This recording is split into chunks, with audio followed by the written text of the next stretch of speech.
Hello everyone, स्वागत है आप सबका। मेरा नाम है प्रवीण चक्रवर्ती और आज हम लोग डिस्कस करने वाले हैं आई एरोडेब के एक ज्योमेट्रिकल ऑप्टिक्स से रिलेटेड सवाल के बारे में। ठीक है, तो आपको स्क्रीन पे जो है क्वेश्चन आपको दिखाई दे रहा है।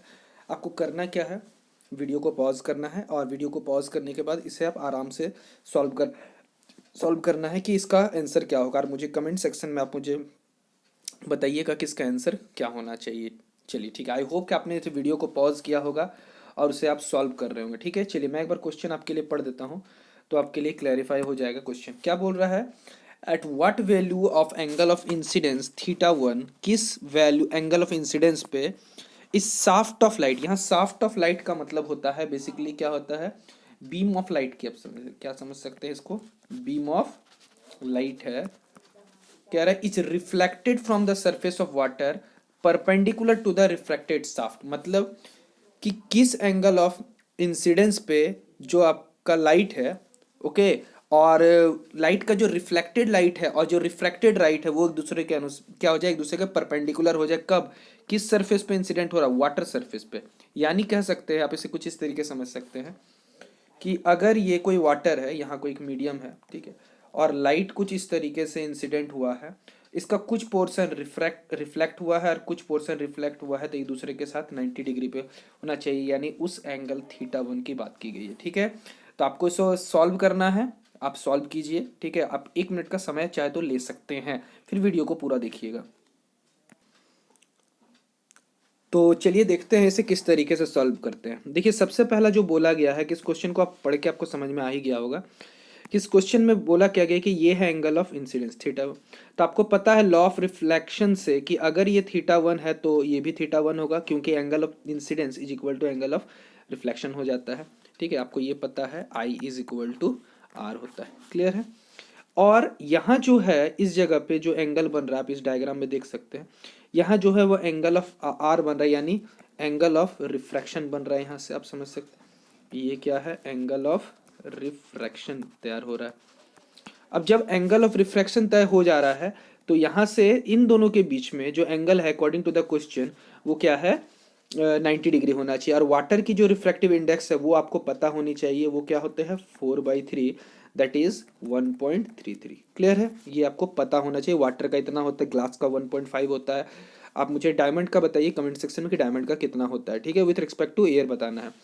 तो देखिए सिंपल सा बात है कि अगर मैं इसे थोड़ा सा और क्लेरिफाई करके बता रहा हूँ। देखिए जिस तरीके से अगर हम यहाँ पर एक मीडियम ले लेते हैं, एक मीडियम, ये एक लाइट इंसिडेंट हुआ है, ये आप देख सकते हैं ये नॉर्मल हो गया है, और ये रिफ्लेक्टेड लाइट, तो ये अगर थीटा वन है और ये बेंड कर गया है टुवर्ड्स द नॉर्मल, क्योंकि ये ऑप्टिकली रेयर मीडियम से ऑप्टिकली डेंसर मीडियम में जा रहा है, तो यहाँ आर होगी, यहाँ पर 90 डिग्री। तो आपको क्या दिखाई दे रहा है कि लीनियर पेयर से कि theta one plus 90 plus r is equal to 180 degree, linear pair आपको बनाते हुए दिखाई दे रहा है। देखिए ये प्लस ये 180 डिग्री हो जाएगा, यानी theta one plus r is equal to, इसको इससे माइनस कर देंगे तो 90 डिग्री, यानी आर इज इक्वल टू हो जाएगा 90 माइनस थीटा वन हो जाने वाला है। ये एंगल ऑफ रिफ्रैक्शन का वैल्यू आ गया है। और आपको पता है ये चीज़ अच्छे से कि स्नेल्स लॉ का अगर यूज़ करते हैं तो आपको पता है कि म्यू इज इक्वल टू आपका होता है साइन आई बाई क्या होता है, साइन आर। ओके, ये आपको पहले से पता है कि म्यू इज इक्वल टू होता है sine i by sine r, जहाँ म्यू क्या है, रिफ्रैक्टिव इंडेक्स ऑफ यहाँ पर वाटर है, क्योंकि यहाँ म्यू मतलब वाटर की बात की जा रही है। अब अगर हम लोग देखते हैं यहाँ से कि mu is equal to sine i मतलब है angle of incidence theta one है, और यहाँ साइन आर, आर की वैल्यू हम लोग रख देते हैं 90 माइनस थीटा वन। क्लियर है।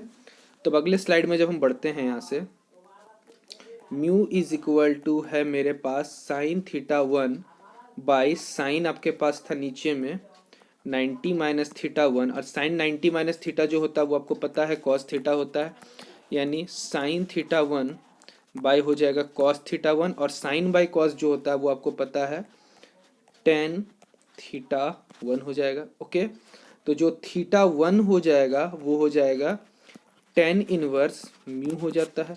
क्लियर है, वो क्या हो जाता है, टेन इनवर्स म्यू, और यहाँ म्यू की वैल्यू जो कि वाटर की रिफ्रैक्टिव इंडेक्स है वो हो जाता है 1.33 दैट इज 4/3 और इसकी जो वैल्यू होती है वो होती है 53 डिग्री।